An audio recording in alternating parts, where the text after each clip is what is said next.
देवी देवताओं की घाटी कुल्लू से आप सभी का स्वागत है। Welcome to our channel countryside travels. देवी देवताओं के महाकुंभ के नाम से प्रसिद्ध अंतर्राष्ट्रीय कुल्लू दशहरे में हर साल सैकड़ों देवी देवता शिरकत करते हैं और लाखों की संख्या में श्रद्धालु उनके दर्शन करने के लिए आते हैं।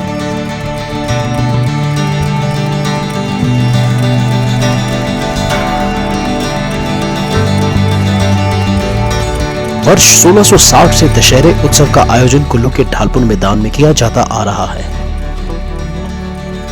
पूरे देश भर में जहां नवरात्रि में रामलीला का आयोजन किया जाता है, तो वहीं ढालपुर के दशहरे उत्सव में ना तो रामलीला की जाती है और ना ही रावण के पुतले को जलाया जाता है। यहाँ पर विजयदशमी के दिन अंतर्राष्ट्रीय दशहरा उत्सव की शुरुआत होती है और भगवान रघुनाथ की रथ यात्रा के साथ 7 दिनों तक इस मेले को ढालपुर मैदान में मनाया जाता है। और जैसे कि आप सभी को पता है कि विजयदशमी के दिन भगवान राम के द्वारा रावण की सेना पर जीत हासिल की गई थी। ऐसे में दशमी के दिन ही यहाँ पर दशहरा उत्सव मनाया जाता है। ढालपुर के अंतर्राष्ट्रीय दशहरा उत्सव के आयोजन को लेकर यह कहा जाता है कि विजयदशमी के दिन भगवान राम ने रावण की नाभि पर तीर मारा था और रावण की सेना पर जीत हासिल की थी। तब से लेकर पूरे भारत में विजयदशमी का त्योहार मनाया जाता है। लेकिन रावण की मृत्यु उस दिन नहीं हुई थी। रावण की मृत्यु विजयदशमी के 7 दिन बाद हुई थी। ऐसे में भगवान राम के द्वारा रावण का अंत किया गया था। इसीलिए ढालपुर का दशहरा उत्सव विजयदशमी से शुरू होकर 7 दिनों तक मनाया जाता है।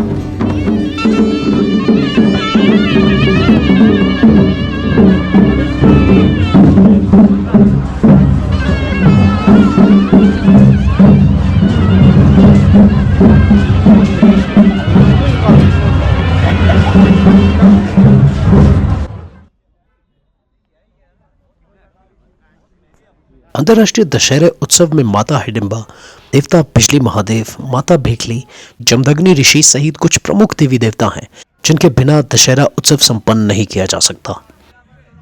माता हिडिंबा के राजमहल के आने के बाद ही दशहरे उत्सव की तैयारी शुरू की जाती है। इसके अलावा दिन भर यहाँ देवी देवता भी भगवान रघुनाथ के दर्शन के लिए पहुंचते हैं।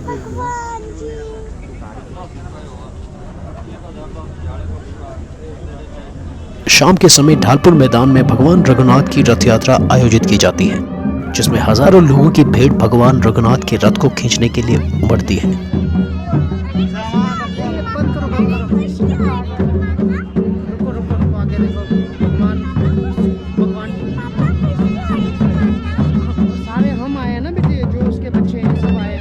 कुल्लू दशहरे में भगवान रघुनाथ की यात्रा निकालने से पहले माता भुवनेश्वरी की अनुमति ली जाती है।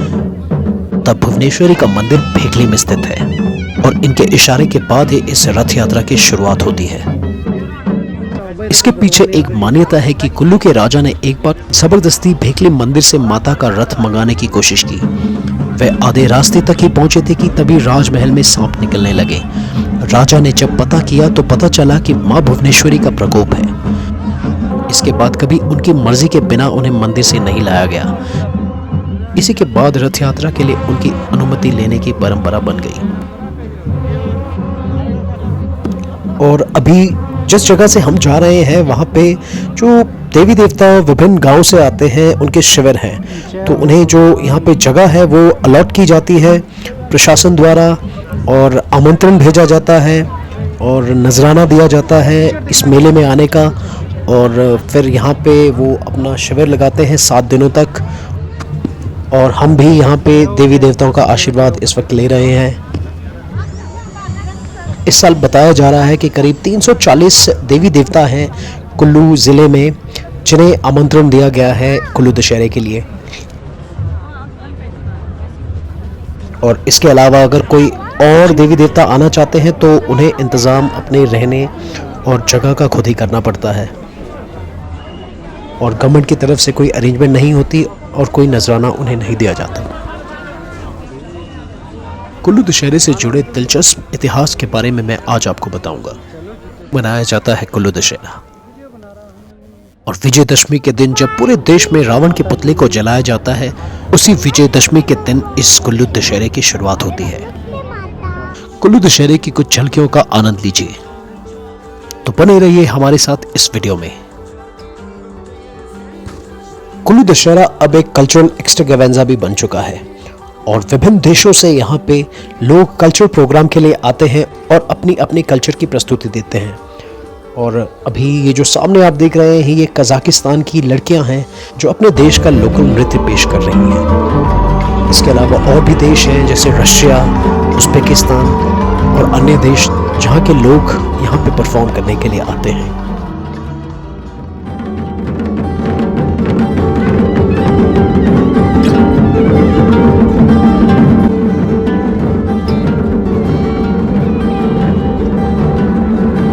वर्ष 1660 में शुरू हुए अंतर्राष्ट्रीय दशहरे उत्सव को मनाए जाने के पीछे भी कुछ बहुत ही इंटरेस्टिंग बातें जुड़ी हैं। कुल्लू के राजा जगत सिंह को रोग से मुक्ति देने के लिए भगवान राम अयोध्या से कुल्लू आए। कहा जाता है कि 1660 में मणिकरण घाटी के टिपरी गांव में एक ब्राह्मण दुर्गादत्त रहता था। जब राजा जगत सिंह मणिकरण में स्नान के लिए जा रहे थे तो किसी व्यक्ति के द्वारा झूठी सूचना दी गई कि ब्राह्मण दुर्गादत्त के पास सच्चे मोती हैं। वहीं राजा ने भी बिना सोच विचार किए ब्राह्मण को आदेश दिए कि वह सभी मोती उन्हें दे दे, वरना इसका अंजाम अच्छा नहीं होगा। ऐसे में ब्राह्मण दुर्गादत्त राजा के आदेश से डर गया, जबकि सच्चाई ये थी कि उसके पास कोई भी मोती नहीं था। ब्राह्मण इतना डर गया कि उसने अपने घर को आग लगा दी और अपने परिवार के साथ आग में आत्मदाह कर लिया। वहीं राजा को ब्राह्मण की हत्या का दोष लगा और राजा गंभीर बीमारी का शिकार हो गया। राजा ने कई वैद्यों से इलाज करवाया लेकिन वे ठीक नहीं हो पाए। ऐसे में बीमारी से निजात पाने के लिए उन्हें सलाह दी गई कि अयोध्या के त्रेतानाथ मंदिर से भगवान रघुनाथ की मूर्ति को कुल्लू लाया जाए। और तब ब्राह्मण दामोदर दास को अयोध्या भेजा गया और वह अयोध्या से भगवान राम की मूर्ति को कुल्लू लेकर आया। भगवान राम के कुल्लू आने पर राजा को रोग से मुक्ति मिल गई और 1660 में राजा ने पूरा राजपाट भगवान रघुनाथ के नाम कर दिया और खुद छड़ी बरदार बनकर सेवा करने लगे। 1660 में भगवान रघुनाथ की मूर्ति मकराड़, मणिकरण, हरिपुर नगर होते हुए कुल्लू पहुंची और भगवान रघुनाथ के सम्मान में 1660 से दशहरे उत्सव का आयोजन किया जाने लगा।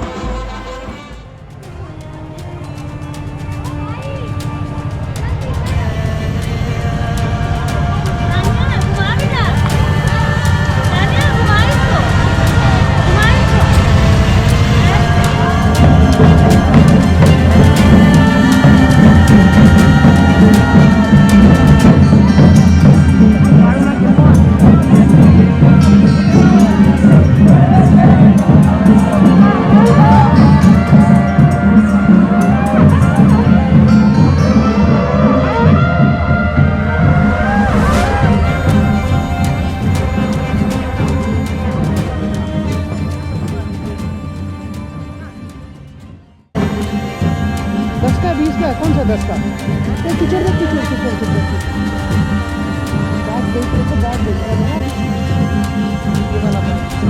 आप कुल्लू आए और लोकल व्यंजनों का आनंद ना लें, ऐसा होना नहीं चाहिए। और जो सिड्डू हैं, लोकल सिड्डू हैं, वो काफ़ी फेमस हैं और जिन्हें घी और चटनी के साथ खाया जाता है।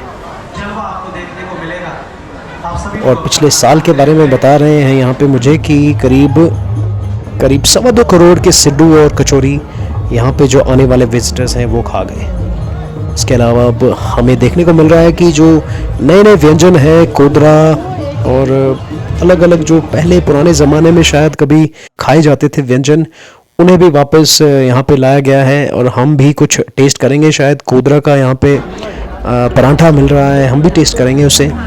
और भी बहुत सारे अच्छे अच्छे व्यंजन हैं, हालांकि कुछ एक तो शायद जो ज़्यादा ठंड होती है तब खाए जाते थे, तो ट्राई करने में कोई हर्ज नहीं है। हम थोड़ा सा यहाँ पे बैठकर अब चखेंगे। जैसे कि मैंने आपको पहले बताया था कि जो पहला दिन होता है उस दिन एक भव्य रथ यात्रा का आयोजन किया जाता है। इस रथ यात्रा में रघुनाथ जी, माता सीता व माँ हिडिंबा की प्रतिमाओं को रखा जाता है। इन रथों को एक जगह से दूसरी जगह ले जाया जाता है। उत्सव के छठे दिन सभी देवताओं की पालकियों को इकट्ठा एक जगह ले जाया जाता है। कहा जाता है कि ये सभी छठे दिन एक दूसरे से मिलते हैं, इसे मोहल्ला का नाम दिया गया है। इसके बाद 7वें दिन रघुनाथ जी के रथ को लंका दहन के लिए ब्यास नदी के पास लेकर जाया जाता है, जहां लंका दहन किया जाता है।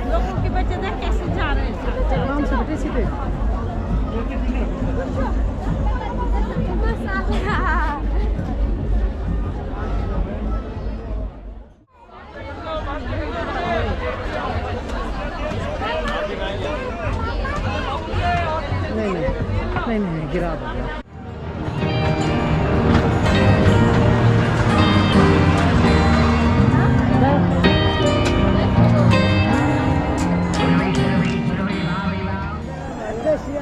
और इस वक्त हम जो फ्ली मार्केट है वहाँ से गुजर रहे हैं, तो आपको दिख रहे होंगे यहाँ पे कपड़े और जो क्लोथिंग्स हैं, शूज़ हैं, वो सेल किए जा रहे हैं।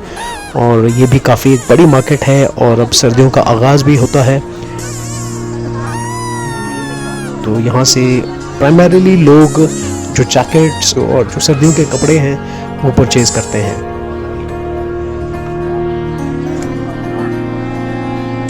सेकंड्स क्लोथिंग होती है और इन्हें इंपोर्ट किया जाता है और दशहरे में लगती है ये मार्केट और उसके बाद करीब दिवाली तक चलती है ये मार्केट। और पूरे दशहरे का जो सबसे ज़्यादा क्राउड है आपको इसी मार्केट में देखने को मिलेगा। आप जब भी यहाँ पे आएंगे तो ये मार्केट हमेशा क्राउडेड ही होगी और डस्ट भी बहुत ज़्यादा होती है इस मार्केट में, तो जिन्हें एलर्जी है डस्ट से वो रुमाल अपने मुंह पे बांध के आ सकते हैं। भीड़ देखो कितनी है, यहाँ से कैसे क्रॉस करे, देखो जरा।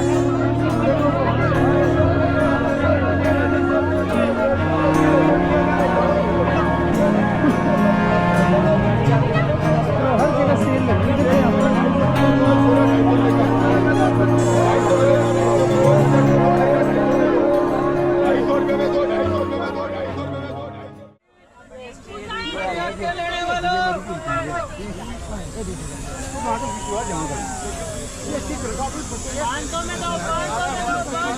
पर। ये मेरा काम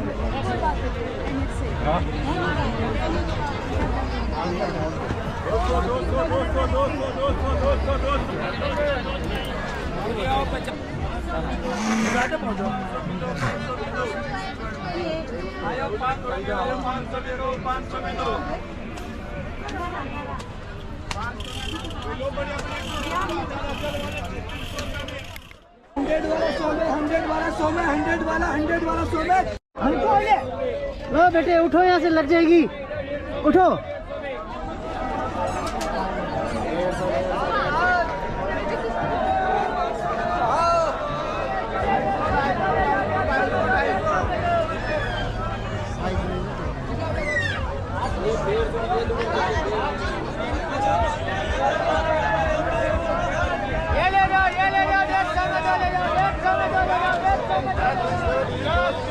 और जो छोटे बच्चे हैं वो भी यहाँ पे भरपूर आनंद ले सकते हैं।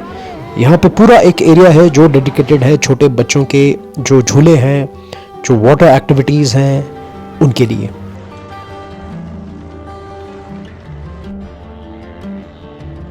और ये सामने देख रहे हैं आप बौद्ध का कुआं, और किस तरह से देखें यहाँ पे बाइक और कार कुएं में चल रही है।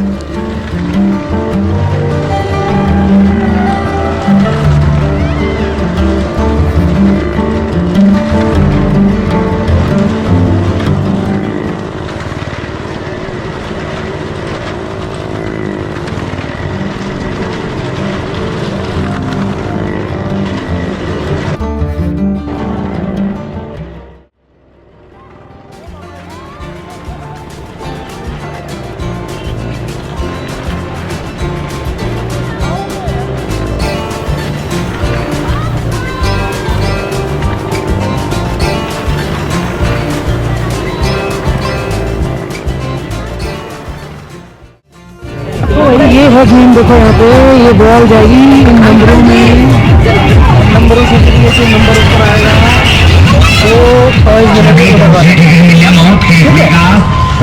मिनट आराम से फेंको। चलो फेंको। तो यहाँ पे आप देखिए इतने बड़े बड़े स्विंग्स हैं और छोटी छोटी बोट्स हैं और फिर शूटिंग है और भी सारी बड़ी इंटरेस्टिंग सी चीज़ें हैं यहाँ पे जो बच्चे को एंगेज रख सकती हैं। कुछ झलकियों का आनंद लीजिए आप।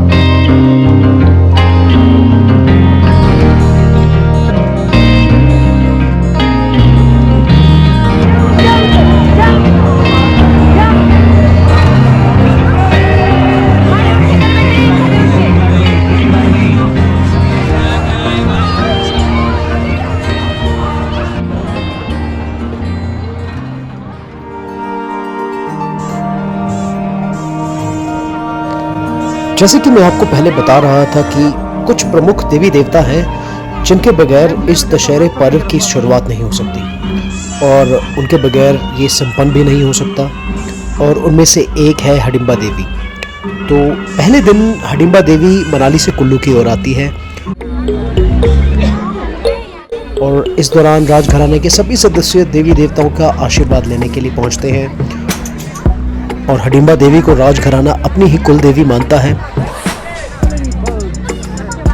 और हडिम्बा माता सबसे पहले सुल्तानपुर पहुंचती है। वहाँ पे जो भी राजघराने के सदस्य हैं वो हडिम्बा माता और अन्य देवी देवताओं का आशीर्वाद लेते हैं।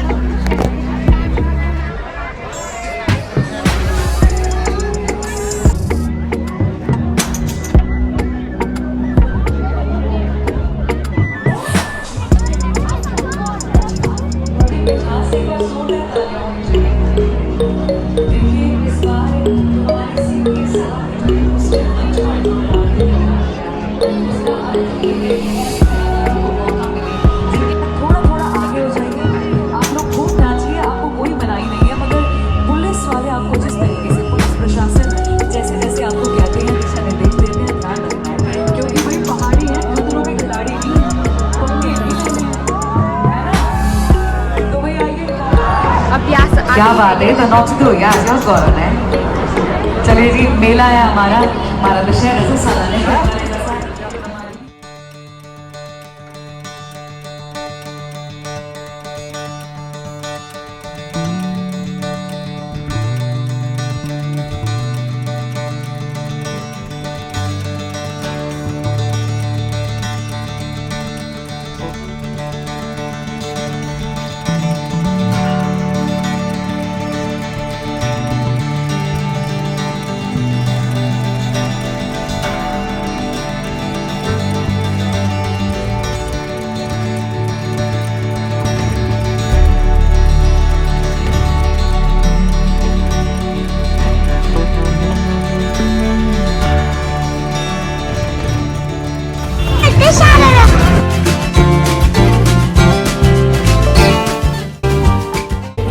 कुल्लू के ढालपुर मैदान में जब दशहरा पहली बार 1662 में मनाया गया था तो उस समय सिर्फ देव परंपराओं से ही इस पर्व की शुरुआत हुई थी। उन दिनों ना तो कोई व्यापार होता था और ना ही किसी तरह के सांस्कृतिक कार्यक्रम होते थे। पिछले कुछ सालों में अनेकों बदलाव हुए हैं कुल्लू दशहरा में।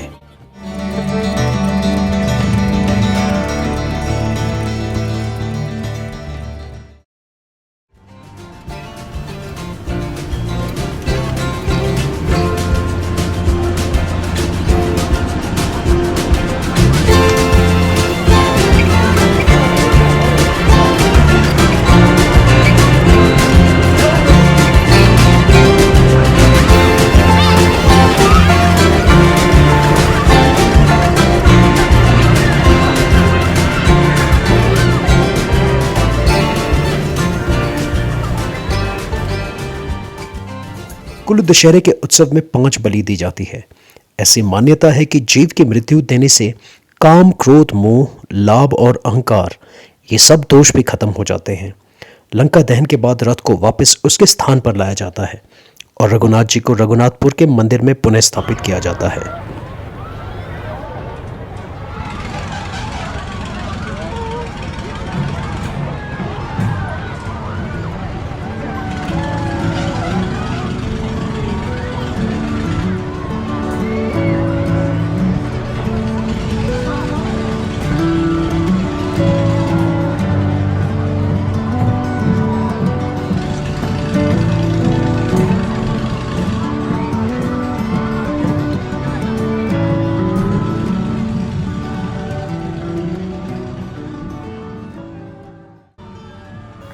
पिछले कुछ सालों से जो हिमाचली लोक नृत्य है जिसे हम नाटी कहते हैं, उसका भव्य आयोजन दशहरे में किया जा रहा है और कुल्लू जिले के विभिन्न गांवों से महिलाएं यहां पे पारंपरिक वेशभूषा में आती हैं और लोकल नृत्य नाटी करती हैं। और अब तो ये दर्ज है Guinness book of world record में भी as a largest folk dance, जिसमें करीब 10,000 महिलाओं ने पार्टिसिपेट किया है। इस नाटी का आयोजन अब हर साल होने लगा है और लार्ज नंबर्स में महिलाएं इंटरेस्ट दिखाती हैं इस नाटी में।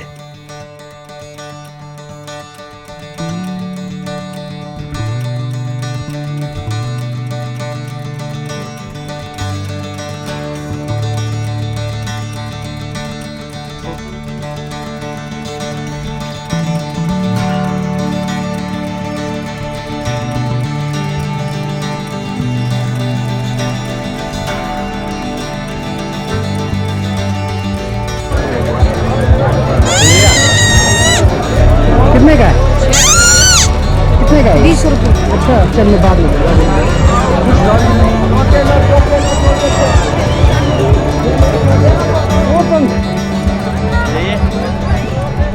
और ये है राम जी का अस्थाई शिविर। यहाँ पे 7 दिन चलने वाले दशहरे में यहाँ पे राम जी विराजमान होते हैं इस जगह पे।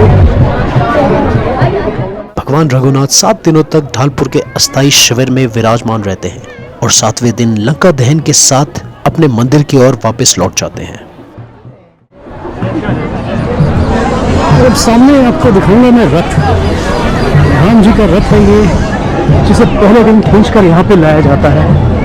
अभी तो ये कवर्ड है, अभी नहीं देख पाएंगे। मैं कोशिश करूंगा कि आखिरी दिन आपको इसके बारे में बता सकूं।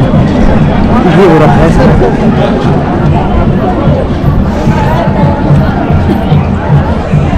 कुछ ऐसा होता है कुल्लू का दशहरा। अगर आप कुल्लू मनाली घूम चुके हैं और दशहरा आपने नहीं देखा तो आपको इसे देखने के लिए फिर से आना चाहिए।